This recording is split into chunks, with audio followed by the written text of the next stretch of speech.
Yes, people, how's it going? Welcome back to Lily White Lane. Hope you're doing good. Hope you're keeping safe and well.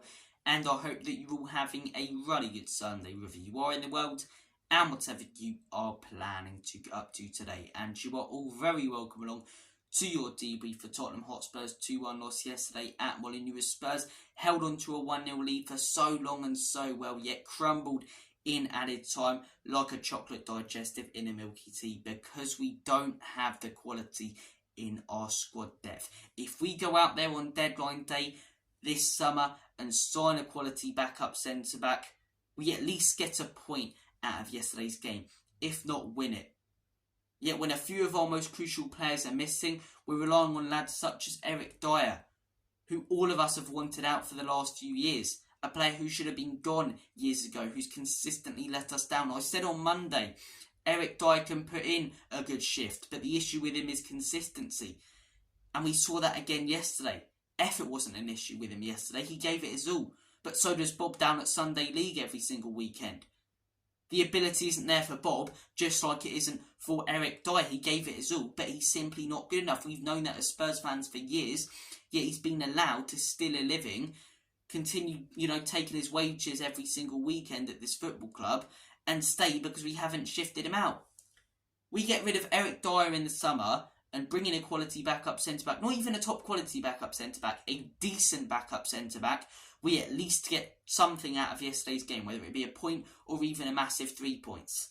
But no, this guy's been allowed to stay at this football club for years because this football club and this ownership accepts mediocrity and doesn't want to spend too much. Ben Davies put in a good shift yesterday. He did put in a good shift. But why are we relying on players such as Ben Davies in 2023? And he put in a good shift yesterday, but I guarantee you will put in a bad one against Aston Villa or against Manchester City, because the issue is there with him just like it is with Eric Dier. Consistency. There's no consistency.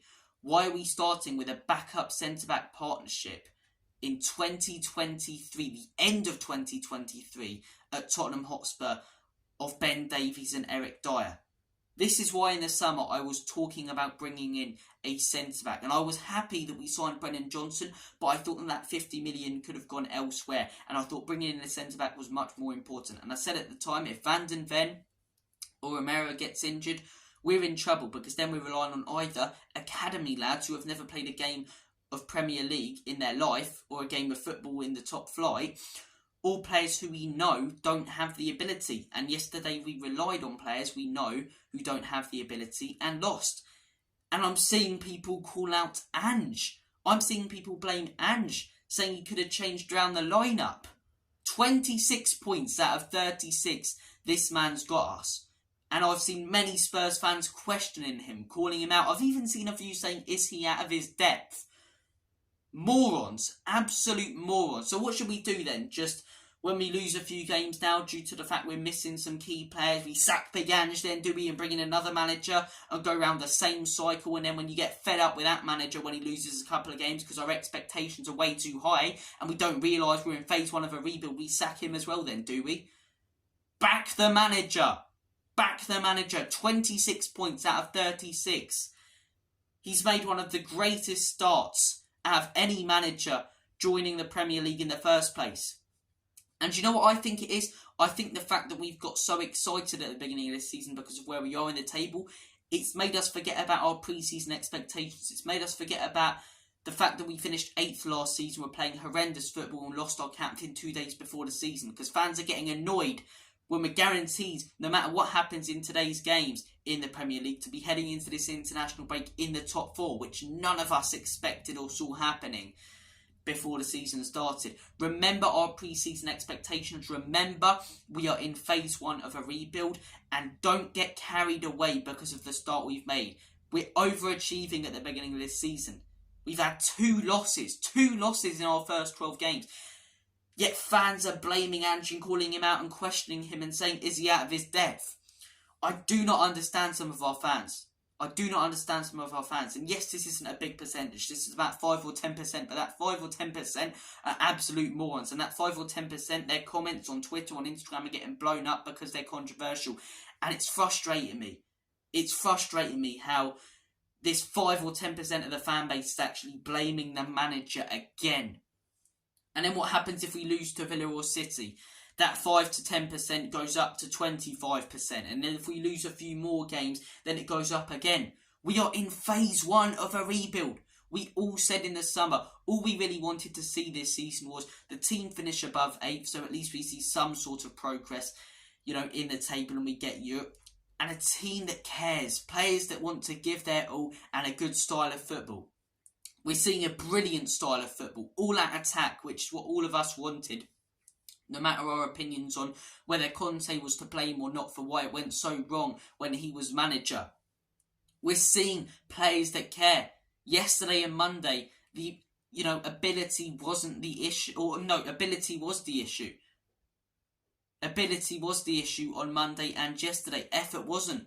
We've got a group of lads, even the squad players, who will give their all. A team that actually cares about the fans. And we're looking very likely to finish above 8th.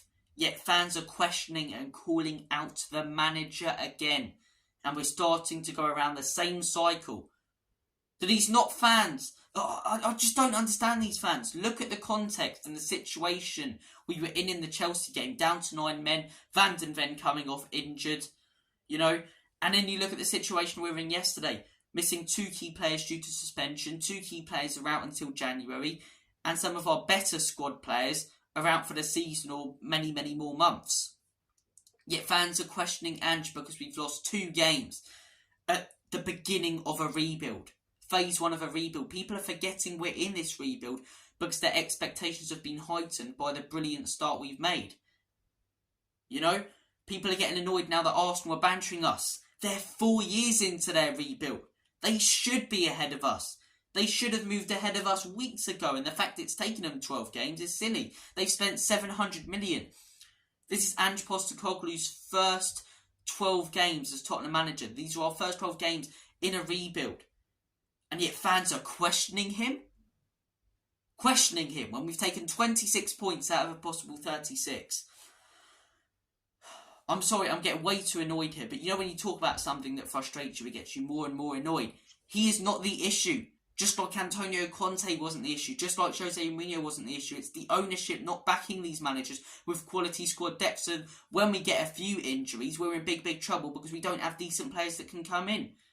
And we're relying on players who should have been gone years ago, but who the ownership haven't bothered to get out of the football club. Players like Dyer, players like Davies, players like Højbjerg. Effort isn't the issue with them right now. The issue with them is their ability. They're just simply not good enough. And all 3 of them players should have been gone years ago. They should have been gone years ago.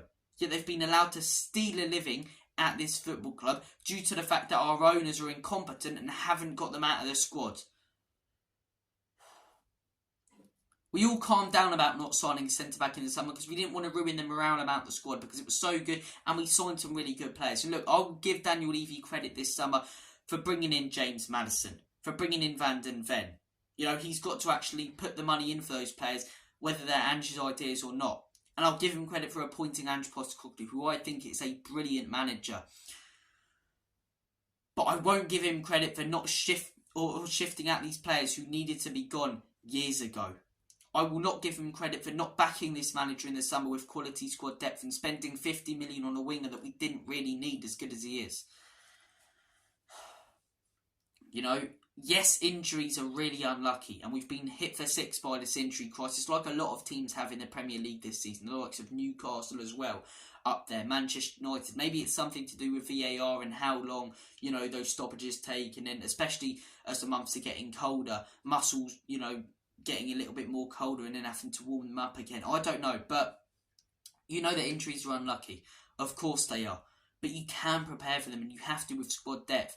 And people will go, we've only had 1 summer under Ange Postecoglou. Yes, we have, but we've had plenty summers beforehand under different managers to strengthen squad depth.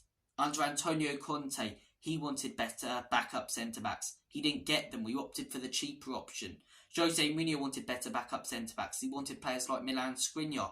We opted for the cheaper option in Joe Rodon. How long have I been banging on about centre-backs? And finally this summer we signed a properly good centre-back, Mickey van den Ven. Yet we just couldn't go that extra mile. We couldn't get that extra centre-back in who we needed. And we were made to suffer yesterday. Dyer and Davies defended well for the 90 minutes, yet in 6 minutes added time, as I say, they were leggy because of the 9 men on Monday and because they don't have the ability. They were out of position, and we lost the game because of our lack of squad depth and quality with it. The midfield yesterday, there was no creativity. You lose James Maddison, as I say, you lose all creativity. It's like losing Harry Kane last season. He is an absolutely massive miss. A massive miss. I've seen Spurs fans saying they wanted Giovanni Lo Celso on the pitch. Yes, he maybe would have offered a little bit of creativity, but this is a guy who for years hasn't cared. This is a guy who clearly doesn't want to be at the football club. Ange Postecoglou knows that. He sees him week in, week out, and again, it's about backing the manager with his decisions and the players he's forced to play. You know, we're relying on players, as I say, such as Pierre-Emile Højbjerg to come straight back into the first team. That midfield yesterday, there was no creativity coming from it. In Pierre-Emile Højbjerg, having had to start in Bissouma. Bissouma's looked completely off it, as I say. Is that Big Ange's fault over the last few weeks? I know not everyone is blaming Big Ange. I know, but just a small percentage of people who are absolute morons. Absolute morons, and it's really frustrating me. It's really frustrating me. Blame the ownership. Blame the ownership. Year in, year out, we go through this same cycle where we end up blaming managers after a few defeats. And I'm sick and tired of it, man. We've seen it so many times. You want to blame anyone for yesterday's loss? Blame the ownership for not having the squad depth who can come in and do a job. Same as Monday. Go down to 9 men. Blame the ownership for not bringing in a centre-back who can come in and potentially lower the scoreline even if we do play a high line or get something out of it. Honestly, I've said my piece on the squad depth. That, for me, is what costed us yesterday. The fact our squad's so thin. The injuries we've got right now, yes, they're very unlucky. But we need to prepare for injuries. As I say, we all knew in the summer that our squad was too thin. Yet, we didn't really call it out like we should have. Me included, because we were all aboard the Ange train and the hype train, which we all got too caught up in. And this is why I think fans are questioning Ange now and overreacting. Because we got caught up in this hype train. Because we were top of the league. We started to believe at the back of our heads that we were in this title race. You know, and deep down we knew we never were, but now that we're definitely out of it, fans are losing their heads. 2 losses. 26 points out of a possible 36 at the beginning of a rebuild. Phase 1 of a rebuild with crucial injuries in the squad. Calm down. We need to remember our pre-season expectations. And I understand that people who go, our expectations changed throughout the season. Fair enough. But you also need to look at your pre-season expectations. The fact we finished 8th. The fact last season we were getting battered week in, week out like a haddock down the local chip shop. We were the laughing stock of English football. And the fact that 2 days before the start of this rebuild and our first game of this season, we lost our club captain. We lost one of our greatest players ever, who Ange and, you know, the training coaches or the coaches and the training staff have been factoring into obviously the way we were going to play against Brentford for the season. We lost him 2 days before the season. You know, we all said heading into the season, and I'll say it again, we wanted to see a team that cared, a team that finished above 8th, and a team that played good football. We're seeing 2 of those, and we know we're going to see 2 of those for as long as we keep Big Ange. And the third one, finishing above 8th, is looking very likely. Remember what we expected in the summer, our pre-season expectations, and look at how good of a season we actually are having. And calm down, because it's 2 losses. 2 losses and 2 draws this season. The rest of the games we've won. Huge overreaction from Spurs fans. It's really frustrating me. But look, I've talked about squad depth costing us. I've talked about, you know, the idiotic morons who were blaming Ange, and it's looking like we're going to go through that same cycle. Let's actually talk about the performance yesterday, because the performance wasn't there. We know why it wasn't there, because we didn't have, as I say, the squad players who could put in a shift. But yeah, probably our worst performance of the season. Our stats were really poor, to be honest. We had less shots. Possession, we didn't, you know, in most games this season, we've had about 70% possession. We didn't have that yesterday. I believe we had like 6 shots compared to Wolves' 17. It's the first time this season I can genuinely say a team we've played against were better than us. Wolves were better than us yesterday. They got everything right. They defended well, apart from those first 3 minutes. As I say, they were hard to break down, compact, didn't let us create many chances, and looked really dangerous going forward. And they could have scored more goals. Hwang had that chance where it deflected into him and he put it wide. They had a few chances blocked, and they deserved to win that game. You know, the way it happened, it really stings as a Spurs fan and hurts, but they did deserve to win that game when you consider the stats. We can't, make an argument about that. 17 shots to 6, shots on target as well. They had more XG, we had 0.75, they had something, over 2. I believe they had 2.75.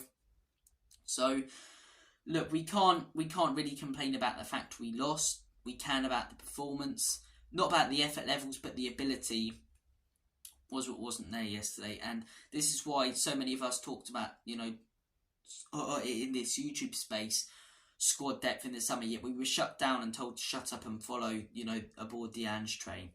We needed to bring in backup players. We needed to bring in better squad players. And, because we haven't, we are in big trouble heading into December. Our next 4 games, I'm worried.